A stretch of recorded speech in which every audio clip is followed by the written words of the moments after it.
Did you guys hear the joke about Cloud City? Go on. Never mind. It's over your head. That's a good one. That's a great one. That's a good one. Wanna buy some death stick? Roger. Jedi.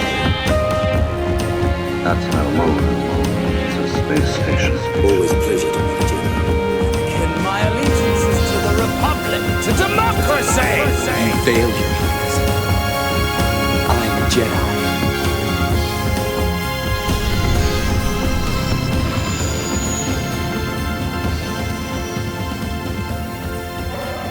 Hello, explorers, and welcome to the only international Star Wars podcast covering almost half the world, but only 0.5% of the galaxy. I'm Jack, and as always, thank you for joining us wherever you are in the Star Wars universe. Yes, welcome to Explore the Force, where we cover all things Star Wars. I'm Jimmy the Jedi, and as always, welcome back or welcome along if you are new to the show. And I am Taylor. And if you're joining us today for episode 159 and you get a chance, don't forget to give us a like, a rating, and share and subscribe if you're watching on YouTube. How you guys doing today? Go, Jimmy. I leave for a little mini vacation tomorrow. Ooh. I'm doing well. Where you going? Celebrating the 4th glorious year of marriage. So now we're just headed down to a cool cabin out in the middle of someplace. I can't remember. Oklahoma somewhere. I don't know. It's out in the woods. It's got a stream by it. It's really nice, really pretty, real remote.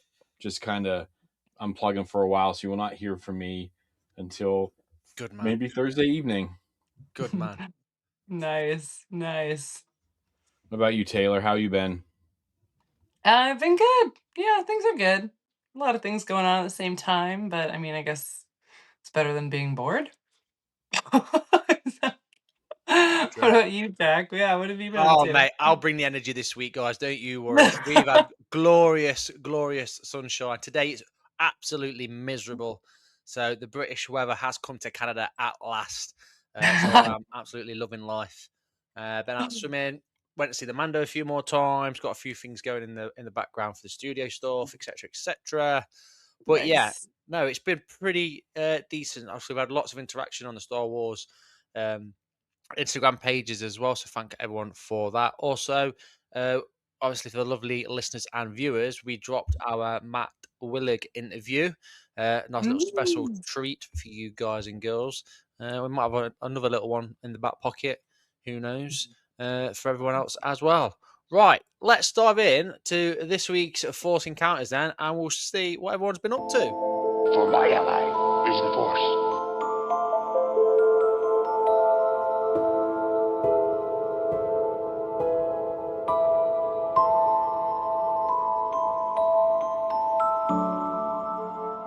All right. Yeah, I will go. I got a new toy.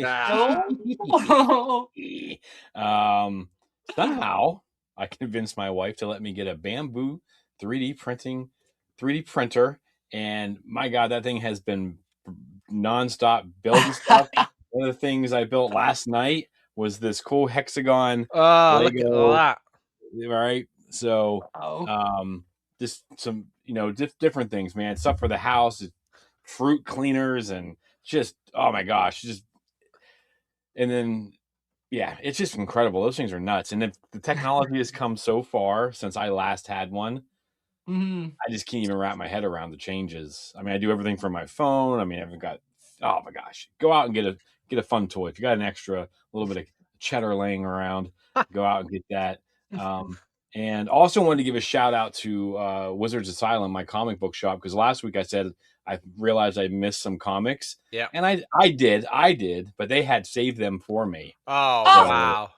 So they had kept a copy of the Maul issue. I always call those stupid things episodes. Issue 3 and then the new Pathfinders one. So I'm going to take those with me and dive into some comics because we're just going to read and hang out and do a zip line or something fun like that. So nice. If you don't hear from me, I fell off the zip line, I guess. Oh no, boo-hoo. That's kind of my thing. Awesome. Nice.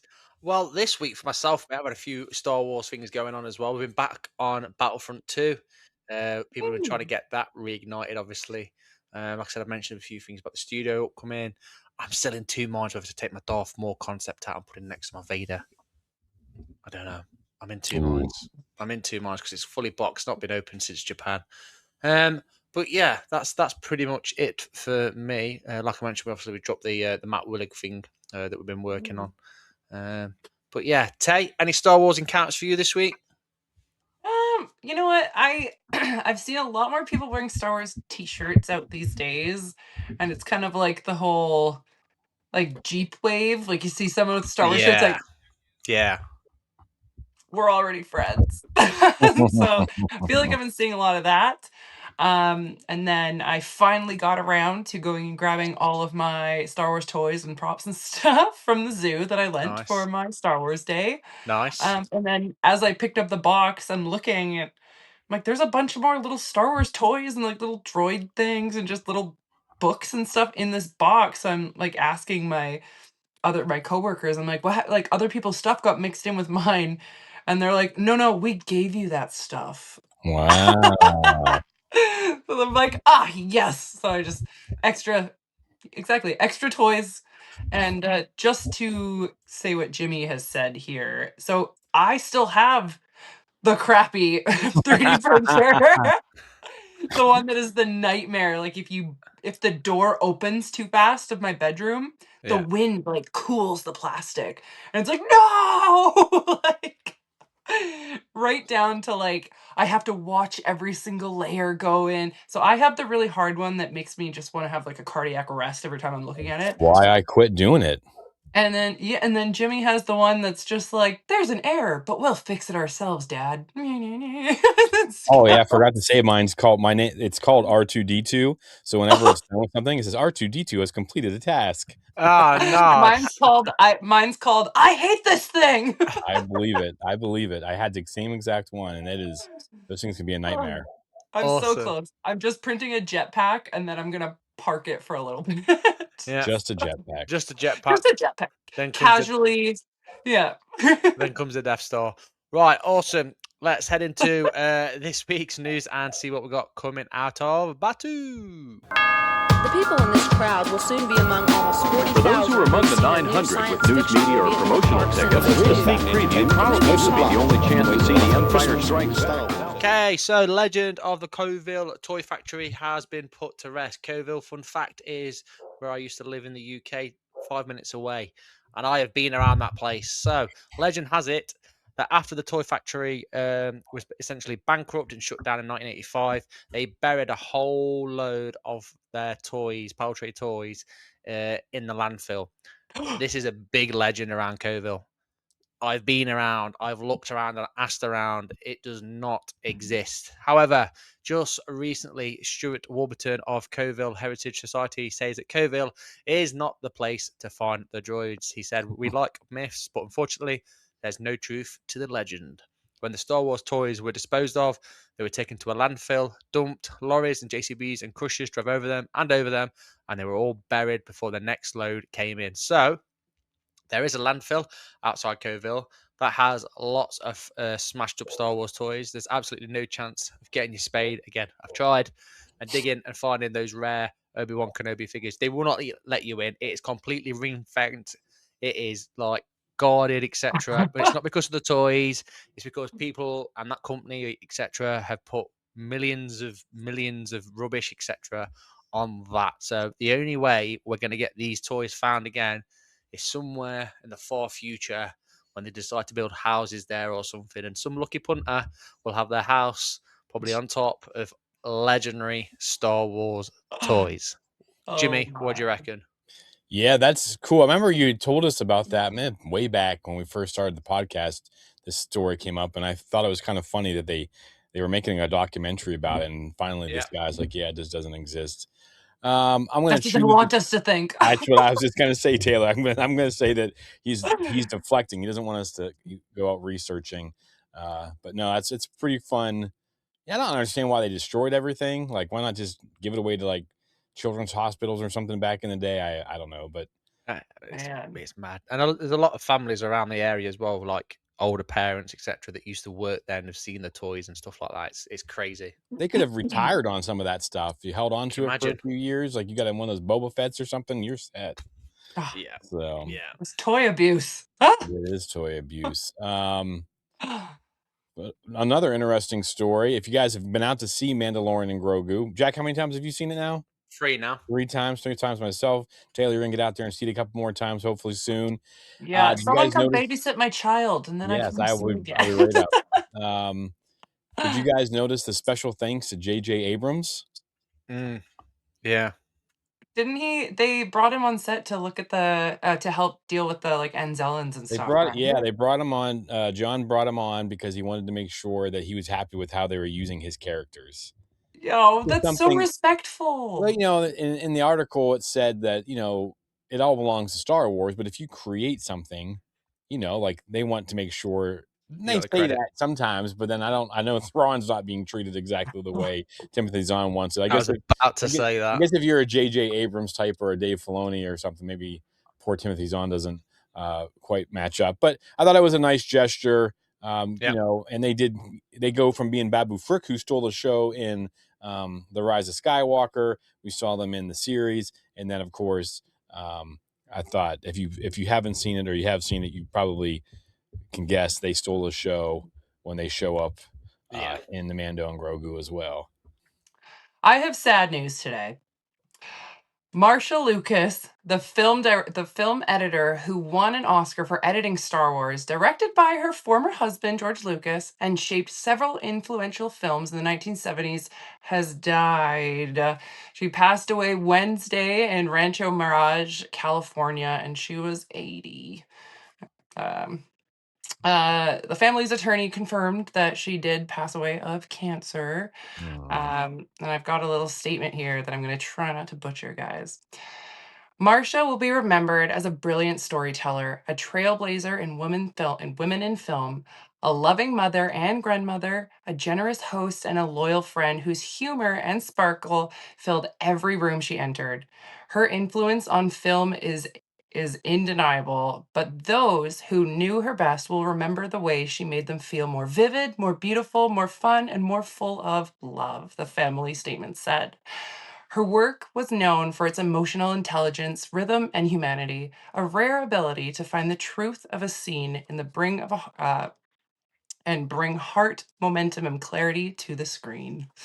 Yes, indeed. That all our thoughts and prayers go out to the family and friends of Marcia Lucas. I'm just glad that she got the due she was deserved before her passing. A lot of times people like this don't get the respect or the admiration from the fans. And I know that about 10 years ago or so it started kind of coming out.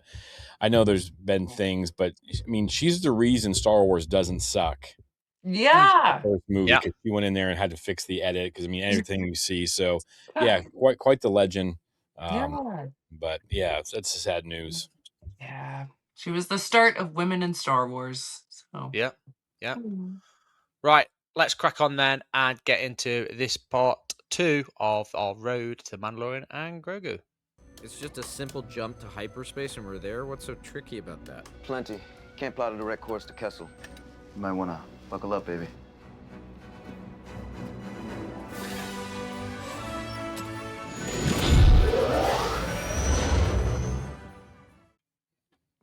All right. So let's just recap real quick. How are we feeling about the movie now that we've been sitting with it for over 2 weeks? Right? I'm still more than happy. I am. Yeah. About a week or so, but yeah, I'm still exactly where I am. It's a brilliant Star Wars film. Lots of stuff going on. There's a few things obviously we'll talk about in this episode, but my stance is pretty much not changed. Tay? Yeah. Well, once you accept that it's not a film that's connecting with the whole Star Wars saga, and it's not what we're used to with all these connecting factors and stuff like that. But once you understand that this is just a good single movie to just throw on and watch and not have to be like, okay, we have to watch 6 more after this, then you realize it's actually really great. Like I never doubted it at first, but looking at it just in this different point of view, I'm so much more satisfied with it, and I I just keep seeing more positive things about it. So I'm sitting here happy, happy as a clam. What about you, Jimmy? Yeah, it's been weird, man. Because my first 2 times I was like, I would have given it like a 6, 5.5, 6 out of 10. I took Molly to see it on Thursday. So a week later, I went and saw it again, sat on Yeah. it for a while. And I have to say that I enjoyed it way more the third time. And I was like kind of giddy on the way out. And she's like, what's going on? I was like, I just really enjoyed that movie way more than I did the first 2 times. And she's like, why? I'm like, I don't know. I still have my issues with like, it didn't do anything for the franchise really now. Yeah. But having said that, there are some things that we'll get into it later, but like, coin could be the reason. Like, we may not know it now, but next TV show or next movie, they're like, yeah, when we got this information from Commander Coin or whatever the heck his name was, Lord Janu, that could be the information. They just kind of like sat on it, and obviously I don't know if they didn't know what was going on next, but for what it was, a 2 hour and 10 minute Mandalorian episode. Yeah. It didn't have any big stakes in the universe, although there were some stuff with the Hutts. I really liked it. Like I just saw more of it.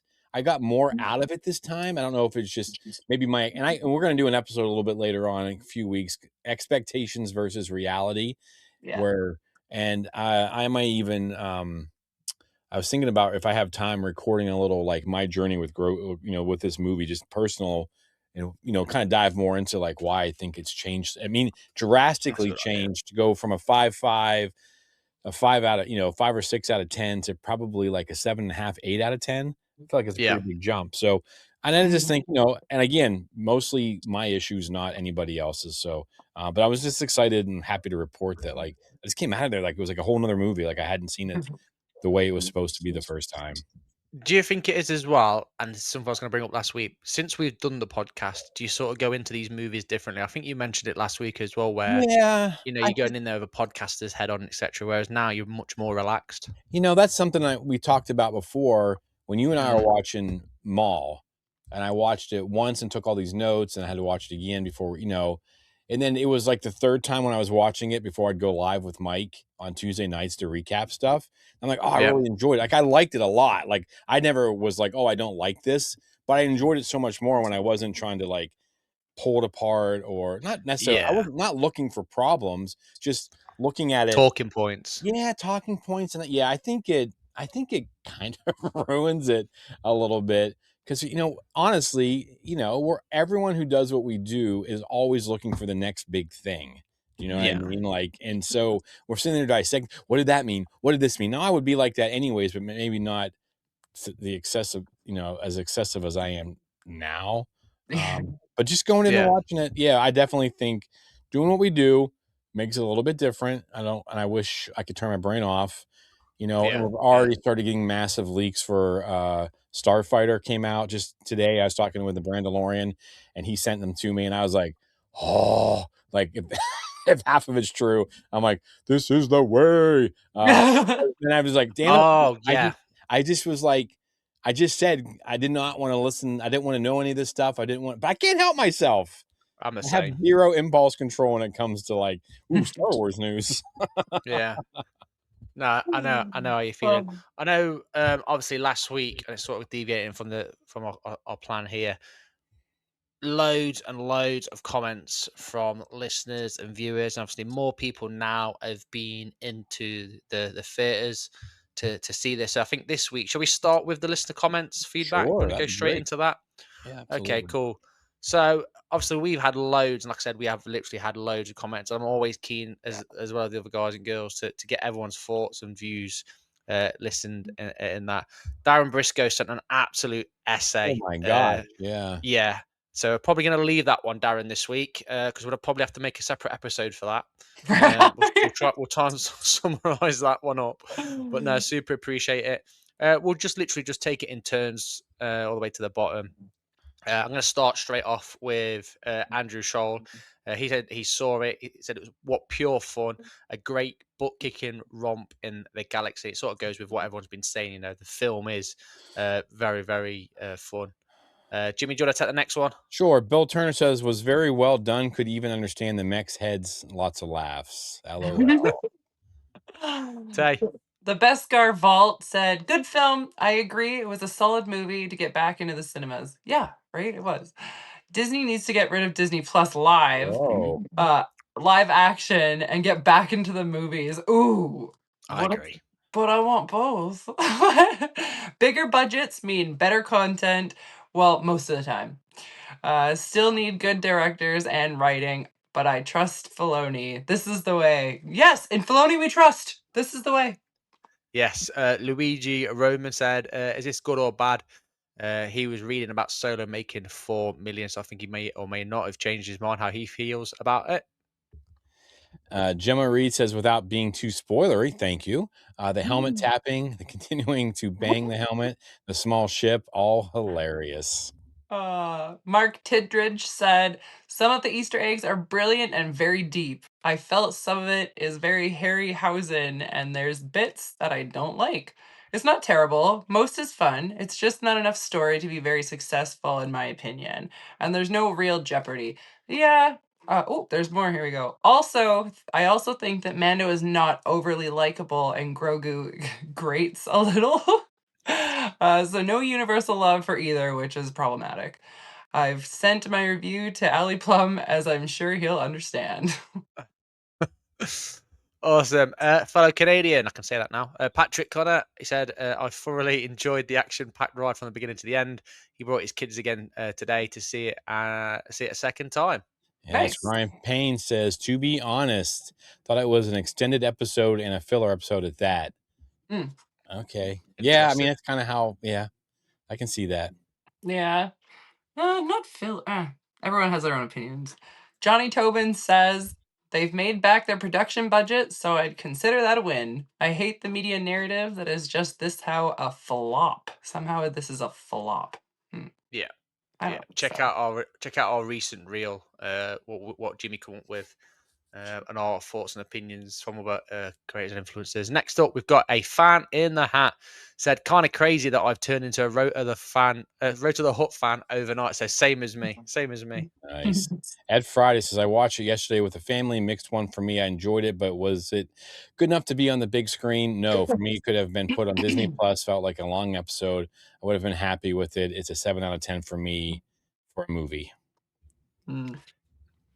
Wayne Cooper Smith said, loved it. Loads of action and a few laughs. Loved the close-up views of the AT-AT firing and generally looking cool in the snow. No tauntauns? Creatures in the arena from the Millennium Falcon game board were great to see. Embo and his pet were awesome. X-Wings dropping napalm. I can't think right now. I'm sure more will come to mind. Oh yeah, and Zellans were funny. One more over for now. Droids. How cool were they with their cloaks and various paint jobs? Starry eyes. One thing I will say is that I only really watched the advertisement for the film, so everything that happened was new to me, and I think that's why I really enjoyed it more. Nice. I like that point, Wayne. Obviously, like we said there, he's keeping away from adverts, etc. Watching only one advert. Yeah. Probably Good. did enjoy it more. But again, I'm like Jimmy. I've got zero inputs. Joe Vesco said, if I could watch all Star Wars on the big screen, I would. I would watch all seasons on IMAX if someone put it there, and money was no object. Just saying. Yeah. Our last one for today. Helen Cooper Smith said, saw it last night. I enjoyed it. Found myself laughing quite a lot. Couldn't get over Mr. Muscles, but loved the Bounty Hunter. Found it a fun film. Not a favorite big traditional Star Wars movie for me, but like a long Mando episode with everything you expect from it in Star Wars. I think it's likely to get another generation into Star Wars, which is a good thing. I personally wouldn't go to the cinema to see it again, but it was good to see on the big screen. All right, so very nice. cool. A lot of trending points. Again, thank you to everyone sending that in. Like I said, Darren, you've sent an absolute essay in. Just to summarize what Darren said, he's absolutely adored it. And Darren's a massive Star Wars fan, so a massive thank you to yourself, Darren, for sending in your thoughts and comments, and also thank you to everybody else for sending in their thoughts and comments. Right, Jimmy, straight back to the start of the script there. What are we starting on, buddy? All right. I'm trying to remember where we left off. Good thing we have it marked. Yeah, just first off, before we get started, as well, no, we'll do that last because that kind of goes with the end. Let's talk about connections to the universe, shall we? Yes. How do you guys see this connecting to the Mandalorian? Obviously, I think that's an easy one. To Ahsoka, possibly the Clone Wars. We've got Rebels, Return of the Jedi, Empire Strikes Back. Like how the Easter eggs, things like that. Like what really stood out to you guys in this film that makes these connections? You know, everyone loves a good Easter egg. Yeah, they do. I think with this, like a lot of the comments have said there, is it does fit in nicely into the whole Mandalorian arc. You know, it doesn't add anything like you said, Jimmy, to the Star Wars universe. There's lots of subtle nods to like the Empire Strikes Back, Rebels, etc., etc. Yeah. And obviously that's what we're going to talk about now is the Easter egg. So yeah, it fits in. Like it's like not like the missing piece, I'd say, to a jigsaw because there's still, as always, more questions than answers. But in terms of fitting into the storyline, absolutely, yeah, spot on. No dramas at all. I think a big Easter egg for me personally was the tribute to Carl Weathers. Again, and this is only because someone highlighted it. This is not me because I can read Orabesh. I'm no like Star Wars guru like that. But I think it was very, very good, you know, to put a little Easter egg and a little tribute to Carl Weathers, who obviously played Grief Karga. Sorry, High Magistrate Grief Karga in the Mandalorian. So for me, that was one of the big Easter eggs that I noticed that really did it well for me. Another personal one as well. I won't tell too many. It'll be my last one for a pass to you, Taylor. Is the Womp Rat. I love the Womp Rat. Right. Yeah, Yeah. right. Nice shot, baby. Yeah, nice shot, baby. And that was fantastic. We've finally seen a Womp Rat, and we've finally seen a Womp Rat get shot. So that Got was the revenge. yeah, so that was super impressive. So two little sort of nods, I think, for people of all generations to nod their hats to. Taylor, anything for you? I mean, there's the obvious ones, like where there's like you see Zeb and like stuff like that. But I don't know.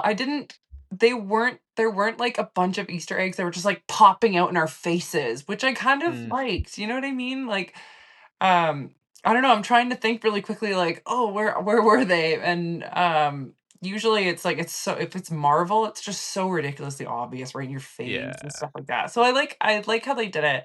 Um I liked that I found it well, I found out after.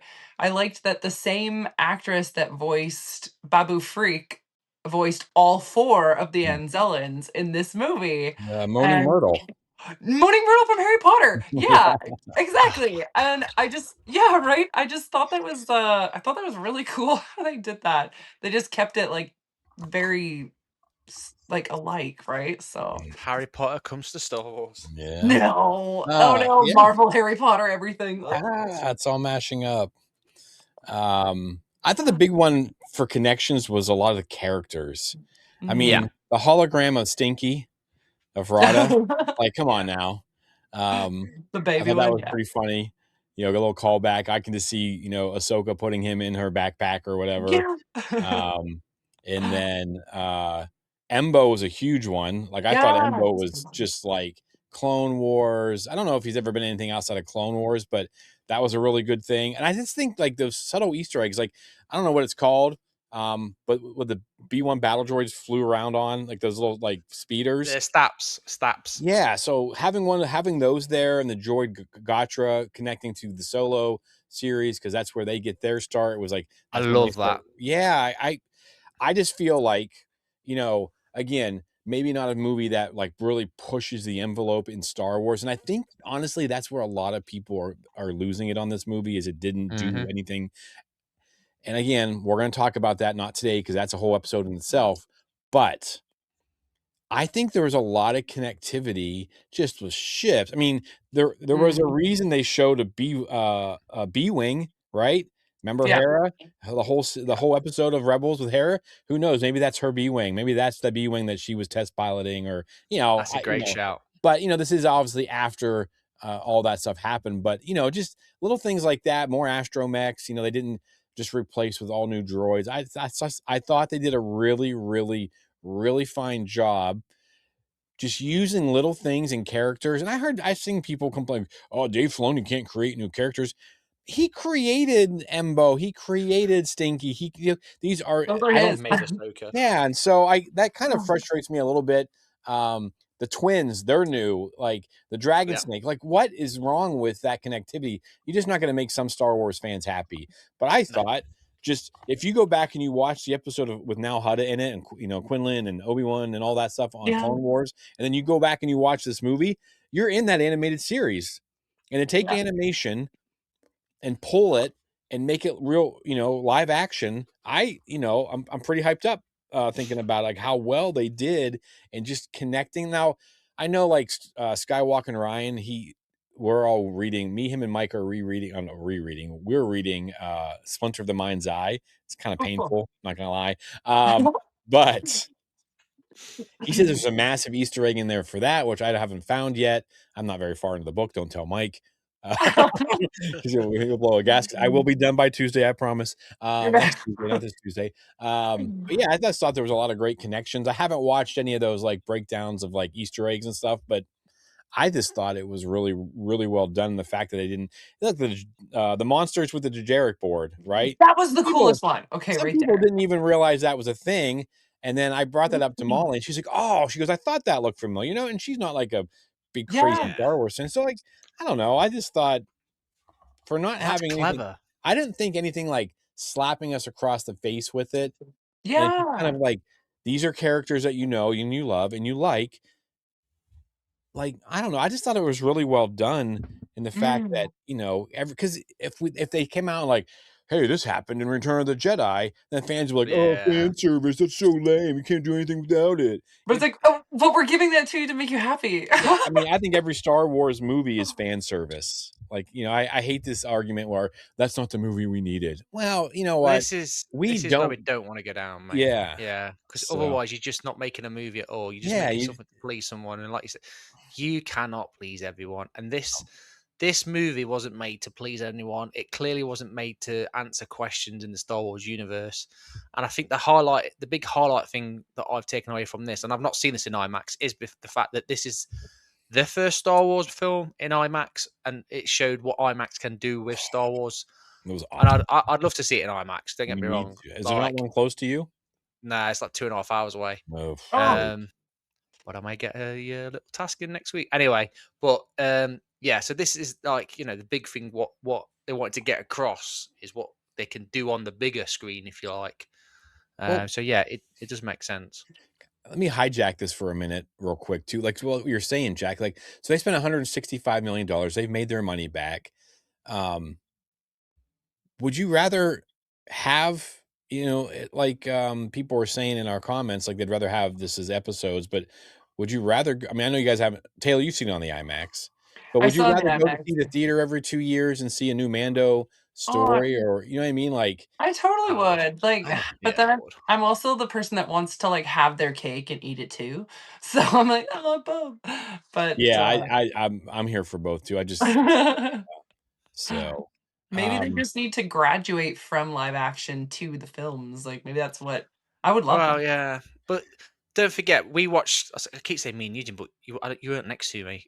We watched that Mandalorian episode in London on the big screen, and I'm sure it was you next to it. I remember coming out either way, and I said, "Look, if they ever show this on the big screen, this is going to be huge because it was absolutely awesome, and it was for this." And like I said, this is to show what it can do on IMAX, and it's to get another generation of Star Wars fans in. Mission accomplished. Simple. Yeah, I don't know why they don't do like the IMAX or even a regular theater. Once this episode's done, like the Mandalorian season 4 comes out, and we watch it, we review it. We got 8 episodes. I would pay $20 or $30 to go sit down in a theater, buy popcorn, and rewatch it on the big screen. Yeah, it's one of the things I do every year at Celebration. Is they always play that final arc, the Siege of Mandalore arc with from Clone Wars season 7. And if I don't have anything going on, I've done it twice out of the 4 times now, where I go and I sit down and I watch it on the big giant screen with fans, and it's nothing like it. I just think that's what this movie was, and I think people, including myself, need to just pump the brakes a little bit and just take it for what it was worth, enjoy it. And I do think things will come from it. And that's kind of like the next topic really is like, so, hidden cameos, mythology references, is that the stuff that was missing or was it there? Like, how do you guys feel like, because again, like last week I was like, man, it didn't do anything for the story. It didn't blah, blah, blah. No. But then this week I'm like, well, it didn't, but this was a really fun romp in Star Wars. Yeah. We had some hater on Instagram say something about like, if you just like 2 hours of Star Wars smut, I'm like, well, Yeah, yeah. we do. Like who, Yeah, why we do. wouldn't I want to go watch 2 hours of action? Inject it into me. Yeah. Like and then he deleted that argument. I was like, that is the stupidest argument any Star Wars fan has ever made, trying to like argue against. It was just like 2 hours of Star Wars action. Okay, what's the problem? And I get it. I do understand it a little bit, but like you just need to be more open-minded, I think. Yeah. So, but what do you guys think about mythology, hidden cameos, anything like that? Everyone loves a hidden cameo. Everyone loves a hidden cameo, but I think obviously there was quite a few cameos in this, like with Filoni, etc., Doug Chang, which was like amazing as well, but at the same time, like not quite needed, but it doesn't matter. Like it's sort of irrelevant, if I'm totally honest. And then in terms of like your mythology references, I don't think it really had any. No, I think they missed a trick or two with that. See, yeah, remember, all maybe I was just mad because we had done all that homework. We had rewatched all those episodes. Like I had done when we were redoing those episodes, we were watching 2 on Friday. I was watching like 3 on, and then I was watching all the rest of them. Yeah, just to try to get them in to watch. Yeah. And I was so gung ho and jiving on like the Mythosaur is going to show up and this and that, so I think that's where a lot of my trepidation came when I first saw it. Was like none of that was in there, like nothing. Can you imagine? I want to know how many listeners we've lost, because again, if people have followed us since this road to Mandalorian Grogu, they'd have been up there with us going, "Oh, this might happen," and then I was convinced that like that's where they were gonna. I mean, the Mythosaur on the IMAX, yes, please. But I mean, in that story, it makes no sense, and I'm glad they didn't do it. But I kind of was expecting it, and that's why we'll talk, in a week or so, like expectations versus reality, how to temper that kind of stuff. But yeah, I do think they missed. Now, I did see someone argue we got all kinds of underworld and hut lore. That's true. We did get a bunch. I mean, that's the most we've gotten a movie since 1983. So that's cool. Planet. Yeah, we got now Hutta. I mean, we got Shakira. Yeah, that planet does not lie. But yeah, I think I was happy enough. I think that's what made it a fun film. Yeah. Yeah. Well, I like that I always like the backstory of like that's one of the reasons why I like the Mandalorian, because I like hearing about their like culture and like the armorer is like back in the days and then it's just like it's so like like you're just there to hear the information, but there was just nothing of that there, like yeah, and I honestly that was missing, I think, a little bit. And I think a lot of people have gotten we've gone a long way from just a movie being a standalone film. How many movies do you go out and see that are just standalone? Like none. Everything's franchised now, right? So everybody wants that connectivity. Now, do I think that that's going to happen? Like, given the rumors that are coming out on Starfighter, yes, I think the connectivity starts. But I also think that this movie, and specifically this movie, since this is what we're talking about, I think that there are things that they could build off of in the future. And it's also like, I go back to Purgles. Everyone raging about the Purgles in Clone and Rebels, right? This was the stupidest, the F word, the filler. And lo and behold, they're the key to defeating Thrawn. Spoiler alert, if you haven't watched Rebels. And then we've seen them in Ahsoka. We've seen them in The Mandalorian. Like, they're part of the culture now. And so it's hard sometimes for us as fans to know what they're setting up. Do you know what I mean? And they may have set things up and we just don't even realize it yet. And I think that Dave and John both deserve the benefit of the doubt. Now, 10 years from now, who wants to wait that long? But, in a couple years, if we don't get anything from it, and this is just like a one-off and nothing happens, that'll be a little disappointing. But, but I do think like the mythology, like maybe it's setting something up that we just haven't seen yet. Yeah. Well, like Din wasn't even upset when his helmet got ripped off. Like I think he he's just just planned on killing he's everybody. just throwing religion to the wind, and I mean, now he's like, oh, I just got to make a home trip, have a little bath, hopefully not sink, because apparently Din's Beskar armor is just heavier than anything. Yeah, that is so weird. But that's why he Yeah. covered it up with saying that, it doesn't matter that you see my face as long as I kill you. Yeah. I guess so, right? Yeah, that's what I kind of thought. So, all right. Yeah.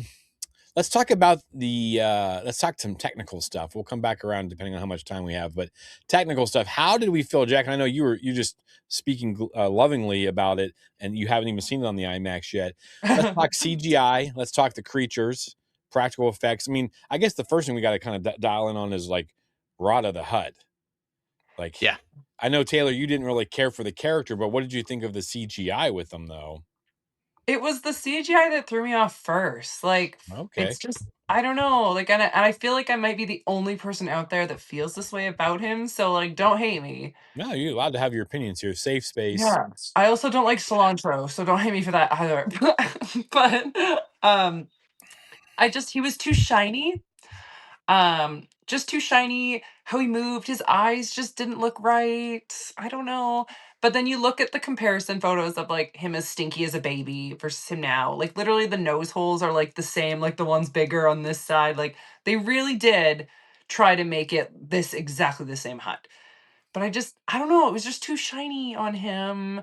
I just wasn't really into it What there. about the twins? How did you feel about the twins? See, I liked the twins better. They looked more rough. They didn't I look know the so, issue here. you know what I mean? Like they I could see the texture in their skin better. You know what I mean? And Okay. yeah, and I don't know. I don't mean to be like so negative, but Nah, and I really liked all the creatures and stuff that were in on the battle board or whatever. Like those were all so cool. Like when the one picks up the other one just like it does like on the Millennium Falcon and like throws it down the same way. I'm like, yeah, like that was awesome. Right?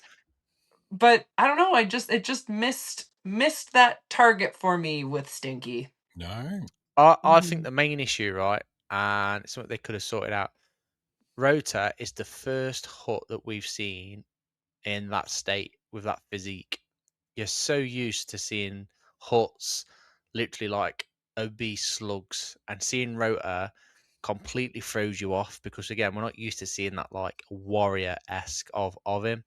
So I totally get it, and it did sort of take me a little bit of time to warm up to Rota, but I think because the storyline for Rota, the voice acting, everything else, I took to Rota straight away. But in terms of CGI, yeah, I don't say it looked clunky, but it was like it was like I don't know, it was like a big ugly block. If that makes sense, Yeah.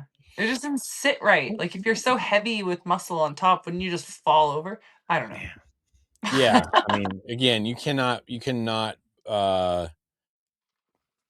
try to bring our physics into Star Wars, or you're gonna go down a hole that you're not gonna want to be a Star Wars fan anymore. I mean, space battles where metal balls fall down, like people float in space. Yeah. So yeah, I think that I see in space. For Rada, for me, was his voice. Like I wish he would have slid back into like Huttese every once in a while or something. Like I thought like the twins when they spoke Huttese and then they were like they were doing basic. I really liked it because I remember being really mad when we saw the trailer and them speaking in basic, and I was like, oh damn it! Like I don't want that. Like I want Hut speaking Huttese. I want to read the 100%. And they flowed in and out of it, when they were doing different things. And I think that if Rada had done that, I don't know as far as how to having seen him in the comic books, I knew what to expect. He wasn't as big as he was in the comics. No. So I mean, because he has like that necklace of Jedi lightsabers in the comics. But other than, I mean, I don't know. What about the Anzellans? Another one, that one kind of stood out to me. The Anzellans, the way they moved and stuff. How did you guys feel about that? It was a bit of a weird one, I think. They did it so well though, like the puppeteers and stuff like that, like incredible. But again, I think a lot of it with the CGI stuff, you sort of see past it because of the character and like the acting, etc. So you sort of ignore things that you may normally pick up that you think might not be as good. Yeah.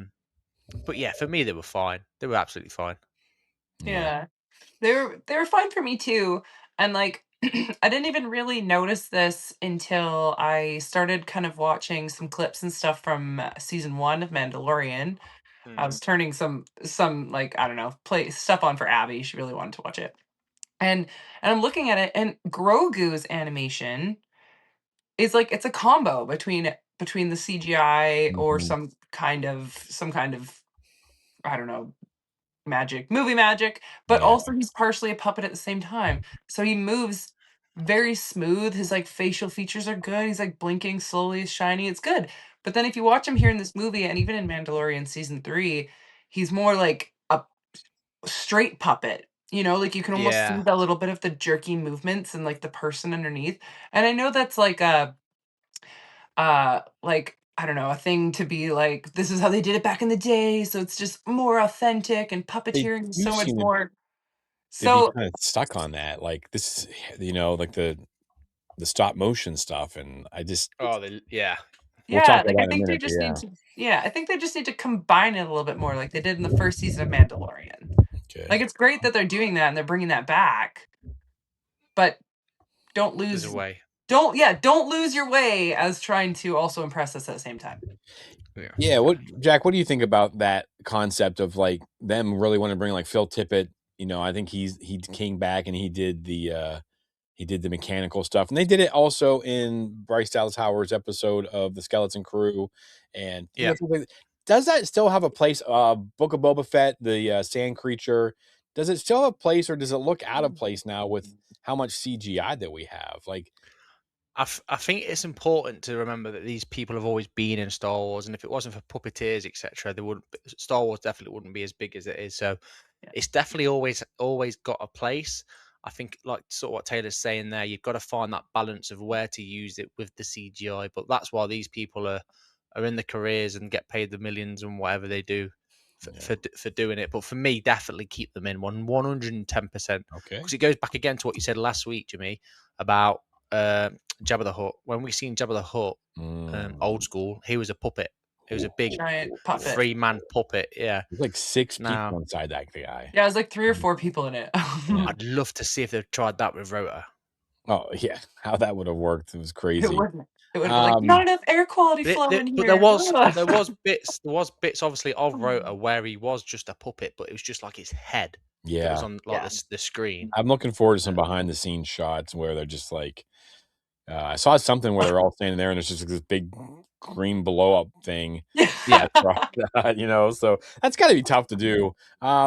Anything else that stood out visually? I really thought, like I said, now Hutta. I really loved Shakira. Like I thought that was pretty cool. And we'll talk about the music in a little bit, but like I thought that the movie itself looked really, really good. I could never really tell when it was the volume and when it wasn't. So, but I also think Favreau has a better handle on the volume than anybody else, because when he's not involved, I can usually always tell. Most of the time, I know that I've been fooled a few times, like in Skeleton Crew and stuff, things like that. But how did you guys feel about just the planets, the visuals, any of that? Loved it. Loved the planets. I love the planets. I loved the ships. I'm massively into the ships. I absolutely adored that massive cargo ship. I forgot what it's called it now. The one where they tried to put Rota on, but it ended up crashed obviously on the planet. Yeah, that was neat. That was a really cool design. And I think one of the biggest things I loved, and again it was mentioned in the comments, is the droids. All the droids had their own little markings and costumes, capes, etc. I thought that was a really, really nice touch. And visually, the planets were amazing. Yeah. About you, Taylor? Well, I think I said this on last week's episode. One of the things that bothered me was, and I don't know if this was just my IMAX theater, but Nal Hutta was like blurry when you're like flying over it and you're coming closer to the big complex. It was just, I wanted to look right into it and see, like when you're looking at Naboo, you can see the vines climbing up the sides of the buildings. Like you can see the different plates in the roof. But I don't know, it was almost like, let's quickly go fast so we can like make it a little bit blurry so we don't have to put so much time into it. But I think I'm the only one who's like saying that. Yeah, So I it must have didn't. just I been did my not notice finger. that. So Yeah, well, I'm when you trying to guys go think. for I your don't. fourth time, let me know. I think I'm going. I'm going next Friday to see He-Man, and I might just sneak over and see it again. Just So walk out of one and walk yeah. right into the other two. We've all done that, right? Um, Well, yeah. visually, I really, really liked that snow planet that we open up to. Yeah, we don't even know where that's at yet, do we? Do we No, I know? don't. No, They didn't no really name. I wish they say. would have done that. I liked it in what movie was it? Which one was it where they put the planet name like Ring of Catherine? So it was Rogue One. Yeah, I It Rogue was was going One. to like say Ring of Rogue One. Catherine, and they put. I like when they tell us where we're going. I like the Yeah. exposition, and we're going to Now Hutta, but I think it's important. I don't know for kids, and a lot of people just don't know what the hell's going on in movies half the time while they're watching But them. we like to know these things, the planets, because then Yeah. it's all to do with the connections, isn't it? Yeah. Yeah. It reminds me of like when you're playing Survive or Jedi, the Jedi Like games. It's yeah, like, well, that's what I was going to say. Like, how excited do you get when you're going back to either Tatooine or Jeddah? yeah, exactly. Yeah, for sure. Let's talk music a little bit. Oh, How are we feeling about Ludwig, the goat. Oh, If there's any, I'm going to say it, mate, but like he is like the modern day Mr. John Williams now for us. Like he is the man to take over the mantle from John Williams. yeah. My opinion. No. I've had that soundtrack on loads. Ludwig is the goat, mate. Yeah, no, I'm like messaged you guys the other day. I'm like, this song is beautiful. Yeah, Like, yeah. I was like, at this point, I started tearing up. And then that one song where it's like, I don't know, how do they do it? It was like old Western mixed in with the Mandalorian theme. And it's just like, and it's so good. I'm like, I want to have a tiki party or something with this. Like, I love this. Yes. So that's good. Or it's something that you would hear like a band playing in Disney, like that. You know Yeah. what I mean? Like it just gives me happy vibes right away. Yeah, I liked it. I will not go as far as Jack in saying he's the because if you watch like the Creed movie, that soundtrack and this soundtrack, they sound a lot alike. Like I don't think he has. Okay, yeah. Yeah, go and listen to Creed sometime and listen to the music. I see. I can. Yeah, I And get it. it kind of throws me off a little bit. But I just it blows my mind that sound, that those first couple notes, that is just like so Star Wars now. The first time you hear it, I can remember turning on, Mandalorian for the first time and hearing that Yeah. that music. And now it's just like, that's as much Star Wars as like you guys said as the Imperial March or any of that stuff. So I really like that. I like the music on Shakira. That was kind of a cool like 80s throwback to like just like 80s films. Molly didn't like that. She's like, that's like weird music, isn't it? I was like, yeah, it's different for Star Wars, but I think they've been kind of playing with that a little bit with like Niamos music and things like that, and Right. having like the people jamming out. But yeah, I like that. And I thought the music was fine. I think it played well. Again, there's a lot more of it than I realized. You go back in for the third time and you're listening to it. I thought it was pretty good. I had no complaints. It was weird, just not getting some of the Star Wars music that we're used to, but this is the Mandalorian. It's a weird line to draw, right? Like what do you bring in? What don't you bring in? What's too much? What's not enough? Like again, like you guys have said, like there's no way you can't make the right choice on everything for everybody. Like something works for you here, but that doesn't work for you there. So, but overall, I thought the music was pretty good. Yeah, I enjoyed it. So, yeah, I think the music's always important for Star Wars as well. We can come back to criticisms. I don't really want to get into that. I have a fun question. What toys do you want from this movie? Like what is something that you want? Yeah. I want a Lego guillotine, which is Embo's ship. That ship as a Lego. I want a little Embo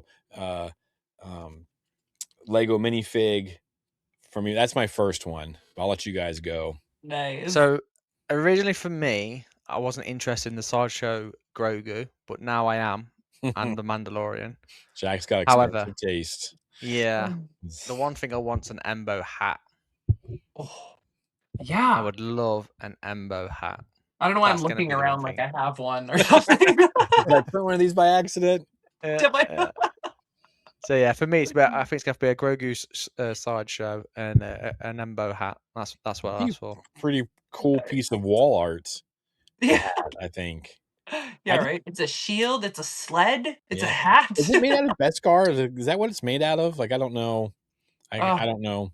I can remember Someone look it up and let us know. Yeah. So, Taylor, what do you want? What toys do you want from this? What collectibles? I know it's not like super your thing, but No, you know what? Actually, coming out of the movie, so I went with members of my 501st, and we have like a few droid builders that are BC droid builders that are also in part of it, right? And we came out of the movie like, okay, when are we all gonna start 3D printing these 4x4 mouse walker or oh yeah, mouse that's pretty droids? cool. Like, and that literally was like, first off, me being maintenance and like working with vehicles and stuff over at the zoo, those things have huge tires on it for like mudding, and the guys like the little things like whipping around an ice cave. So right off the bat doesn't really match, but we're gonna make it work. And Disney was so awesome, they even showed us the internals of it, so we're gonna 3D print it Oh and just build it. dang, that's so So cool. there you go. I'm just Nice. gonna throw some I'm thinking I'll Mouse droid. still, yeah, like a 4x4 mouse droid. So I'm excited for that. That's what I'm gonna start doing soon. And I want my whole thing is Lego. I want a I either want God, there's so many that they could do. Like you could do like the arena set with all the creatures. That'd Like be good. imagine like Black Series figures of all the creatures and Rada and Mando, Yeah. and then you could print off a board, or they can make a board and you could set them all up that way. Like the And I'd Jedi throne also, room. yeah, and I'd also like the Hutts, the twins now Hutta. I wouldn't mind like a build of like now Hutta, like Yeah. that big tower and some droid Gatra people, and Yeah. maybe I just think there's a lot of potential for a lot of toys. Oh, there's Um, loads. but yeah, so I mean, I just think there's tons. I know that they've got stuff coming. It's a little annoying to me that they're so far behind on this. They're also super far behind. They do have some Funkos, but they're super far behind on like malls as well. Like there's nothing out until like They September. always but they always do that. Like back when the Ahsoka show came out, like we had to wait like 6 months for an Ezra Bridger like figure to come Yeah, out. it Like was. put it out at the same I time. Come know. That's on. what. Yeah, my big complaint is like this is a little off track, but like with Rebel ScumCon coming up in August, like the whole mall family is going to be there. Even Dennis Haysbert's going to be there, and I don't have an Eco Master Docky Funko Pop for that man to sign, and I'm freaking the heck out right now because of it. But anyways, back to Mando and Grogu. What do you guys think is next? Like, what should be next? Should we get in the Mando verse, right? And I look at this as a time period where the Mando starts and up until the beginning of the prequel or the sequels is the Mando verse, unless I'm told otherwise. What is next? We know that we got Ahsoka season 2 coming. What do you guys want to see maybe from that ties in, or do we want a season 4 of Mando? Do we want another Mando movie? The Heir to the Empire stuff that we've been talking about. We'll dive into this more in depth later on as the year goes on and things like that. But just off the top of your heads, like, what do you think? What is next for this era? Go on, Tay. I right this moment, I'm like full with Mando. Like I'm not like I'm satisfied with it. Like we've got everything. We know where they are. Like we know his struggles right now. Like we know where they are kind of projecting his future is going now. So I'm not like super like, oh, I want season 4 right away. So like I'm kind of like, yes. Okay, on to the next. So I think that I know that Ahsoka is the next one, but for me it makes the most sense because it's completely out of this galaxy and we're just taking a break from over here, right? I mean, but Skeleton Crew is going to be doing something new soon Quite too. possibly, yeah.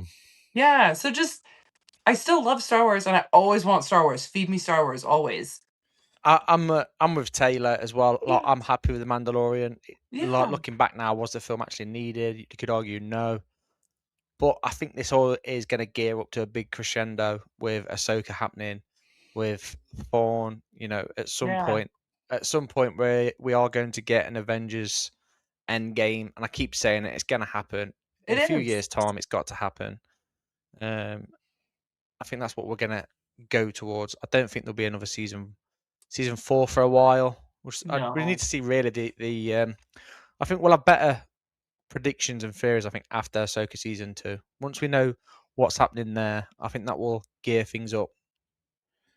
That's like over half a year away too, which is crazy. Yeah, and Disney, and I think I was going to mention this earlier, but you've got to remember when Disney Plus went live, the Mando was the first big thing. Really, it took it off. So they'll always have the Mando there to help Disney. Yeah. Yeah, So there's no rush. I think they need to get to a point where we have a movie coming out each year, but I think it should leapfrog. Like I think my thought is with this story, and there's a lot you can tell in that time period with Mandalorian and Ahsoka and all that. Like I think there's a ton of stories you can tell. Yeah. Again, I do think you guys are right though. Like we have to get to Ahsoka to see where that goes to know kind of what's next. Yeah. But I think a build up to the heir to the Empire. I think that's kind of what we got. Yeah. But that's where like some of my complaints was like, we didn't get any mention of Thrawn or any mention, even though the Shadow Council wasn't mentioned. We just got members of the Shadow Council. I think they haven't even said the word Shadow Council, or did they? They just said Imperial Remnants, right? Like I don't know if they actually said Shadow Council or not. I guess I'll go back again and watch it, and I'll keep track this time. So I would like to see a build up to that, and then leapfrogging every other year with that kind of story. Because if you can make that movie, if you can make The Mandalorian and Grogu for $165 million, that's pretty impressive in today's day and age. They had it planned. There's a lot in that movie. Even if you didn't like the movie, the fact that they made it for that cheap as far as movies go, it's pretty impressive. So I wouldn't mind seeing more of those. Yeah, I mean, I think there's a ton of stuff that they could do with this. Even if they did an animated series of some sort, I don't know. It's difficult because of Grogu as well. Like, what do you do with Grogu? I had a thought about Grogu. Anything Once you get him old enough, massive. They just put a dang Mandalorian helmet on his head, and then he never has to talk. You know what I mean? Like, he could still talk with that. I don't know. Just when does that happen? Like, when do they cover up his face? When do they, what are they going to do with him? I guess is probably that's probably a topic in itself. That's what I mean, mate.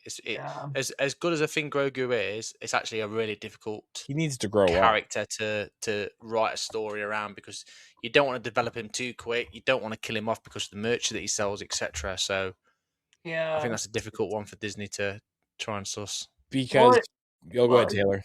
Oh, sorry. Well, it's like, where is he in all of these next movies that are supposed to be coming up? Well, that's what I mean. Like, we need those answers. I think minimum we need those answers. Yeah, because he's going to be alive for like 700 more years. So unless Kylo Ren kills him in his sleep. Whoa. I mean, he did already turn down Luke to be his first like student or whatever. So, but like maybe he goes back after Din's gone. Oh, I don't know. So like, if Grogu's 53 or 54 in this, right? I know that sounds crazy. He needs to be around. It says that Yoda started training other Jedi at the age of 100. So he needs like a 25-year jump almost before he's going to be of the age to do a lot of things. That's Rey time period, right? That's sequel time period, I think. So they've got some mathing to do and some figuring to do. You can get these stories. He's never going to grow up in this time period, though. No, because then it's like so far into the future of Star Wars. Like, and Mando can't live that long. Yeah, I don't know. It'll be interesting to see what they do with them. With the story and stuff like that. It'll be interesting because, like, if what they're saying, again, I keep harping on this, but if these rumors coming out about Starfighter true, and it's kind of what we thought it was going to be.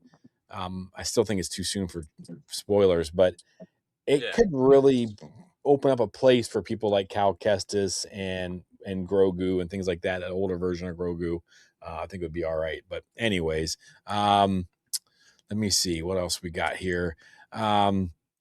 I know we'd all see it again. Some people in our group said or not our group, but some people said they wouldn't see it again. Do you have a favorite moment from this film? Like, what kind of just jumps out? Arena. Like the arena? The arena for me, by a country mile for me, yeah. The arena is absolutely class. The arena was pretty cool. I liked his fighting all of the droids. That was really cool. But like, I don't know, the moment that got me like really just like whoa was when Mando, it's right at the beginning of the movie, when Mando's riding that like two walker thing. He's like, hold on, kid, and they just jump off the cliff, and he's just like this. Oh, the whole screen is just beautiful. Like every little bit of it, every jerk is there, every little flick of snow. The metal looks amazing. The jump, every part of it looks awesome. Like, I don't know, that part gets me so good. So good. Jimmy? Yeah, probably have to be like with the when Mando gets thrown into the pit. Canon gave me like 1983 like Return of the Jedi vibes with the dragon snake and the Amani and all those. I thought that was kind of cool. Yeah. I like that. I did a little bit too much of plot armor with Mando, all the things that happened to him. But yeah, I like that because I mean that was one thing we hadn't seen. We saw the dragon snake, but we didn't know how it was going to play out. So I think maybe that might have been my favorite because I kind of didn't know how that was going to work out. And then of course that leads to some other things. But yeah, I think that for me is there. Next one probably favorite character. I guess I'm going to go with Embo just for the fact that like. I think it's pretty awesome, and they just brought him back in the way they did. And I was worried they weren't going to do all the flipping and jumping and cool bounty hunting stuff with them because he was live action, and they did it. And I was like, "Let's go!" And he had his Anuba. I mean, they did it right. They didn't cut short. He wasn't walking around, and the fight scene's good. So I want more. I want more Embo. Yeah. I was happy with Rota. What about you, Telly? Who's your favorite character on it? Oh, my favorite character. Ooh, let me think. Oh, I don't know. I don't know. I didn't really have like a new favorite character, I guess. That's fair. Yeah. No, I just really liked our characters that we've got and just kind of following them along. Like I said before, I did like that swamp guy. Like he was pretty cool. Tori or whatever his name is. Yeah, he's got the life. Like I want to be sitting right there in that nice like, porch at night. I did look up the guy's voice. It's the guy that was from Dune. Yeah. Yeah, I looked him up. I was like, I knew I had heard that before. So his voice before. That was a good voice. So let me see here. Just looking at our notes. Let's finish up on some hot takes. These are always good. All right. Hot takes. I've added a new one in there. Rather than Embo, I wish we had. Yeah. So if you couldn't have Embo in the film, what other bounty hunter or person would you add in if you had to choose? I'm not choosing. I got what I wanted. That's like the one thing I felt like when I left the theater the first 2 times, I actually got what I wanted. So I'm going to abstain. There's one bounty hunter that would have perfectly fitted into this. Bosk. Yes! Oh my God! How long do those guys live? I think Trandoshans are hundreds of years as well. Yeah, they live a little bit longer. Give me a live action Bosk. I don't like the way Trandoshans look so far, though. You know what I mean? Like the ones that they had in Mando and stuff. They don't look as menacing. They look kind of silly to me compared to when I see Bosk. It's easy to make something that just stands there and goes, "Arr," as opposed to articulate and moves around and has to do fight scenes. But I need to work on that. Okay, last one. This is a good one, Jimmy. This movie is better than. Well, most of the prequels. I'm going for The Last Jedi. Oh, yeah, I was going to say The Last Jedi as well. Yeah, Trandoshans only have a 60 standard year life. Really? What are you going for, Tay? Oh gosh. I don't know. I really do wish that we got Bo-Katan. Like, I don't know. I wish we got her in it. I don't know why. I just like we're so invested in her story. Yeah. And then all of a sudden there's just like nothing, right? I don't know. I feel like any other Mandalorians would have been a good add to it. Or even like a Fennec Shand. And I know that Tamara Morrison Moff is Gideon appearance. Yeah. Yes, exactly. Moff Gideon Somehow clone. Moff Gideon returned. I just don't. He just overacts that character, I think. So I think then overall, just to close out the show, I think we're all happy here with the Mandalorian Grogu. I think, like we said, it's set out to get a new set of Star Wars fans and a new generation of fans. It's done that. It's also set out to show what it can do on the big theaters in the IMAX. I'd argue it's done that, and as we know, it's clearly made its money back. So the final question, and it's a yes or no question. I hate asking yes or no questions though. Was it a success? Yes. Yes. Easy as that. Anything else to finish up on, guys? I don't think so. We'll be eating on this one for a while. I think we have lots of things to talk about. So. Oh yeah. Well, I'm gonna try and go see it a couple more times, and then I'll be like, more takes. Awesome. Right. If you have any questions or you just want your voice heard, then DM us on our social media or send us an email or voice note at exploretheforce@gmail.com. And remember to like this episode, share it with your Star Wars friends and family, and to follow us on all our social media platforms. All you have to do is search Explore the Force, or one word. And if you're watching on YouTube, don't forget to like, share, and subscribe. And also head over to exploretheforce.com on our website where you can catch all the episodes there. And then you can watch all of our Road to the Mandalorian where we're like wrong on everything. It's good. It's good though. It's good banter. Also, if you want to show your support and spread the word around by image as well as voice, then head over to Redbubble and search Explore the Force, where you can purchase unique merchandise. And a massive thank you to everybody who sent in their comments and their opinions of the movie today. That was awesome. We love having you guys communicate with us because that's what we want. We want to chat with you guys. You guys keep it live, keep it going. Absolutely. Finally, you've been listening or watching Explore the Force. We have spoken.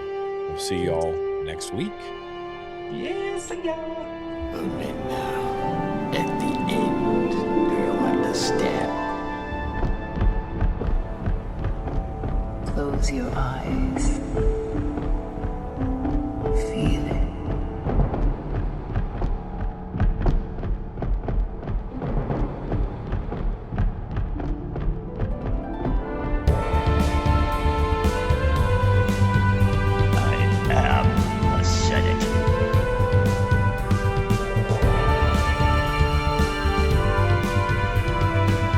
Wise as Master Yoda, as powerful as Master Windu.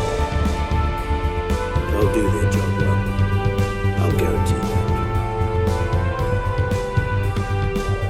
I am going to end this once and for all. Sure. We're home.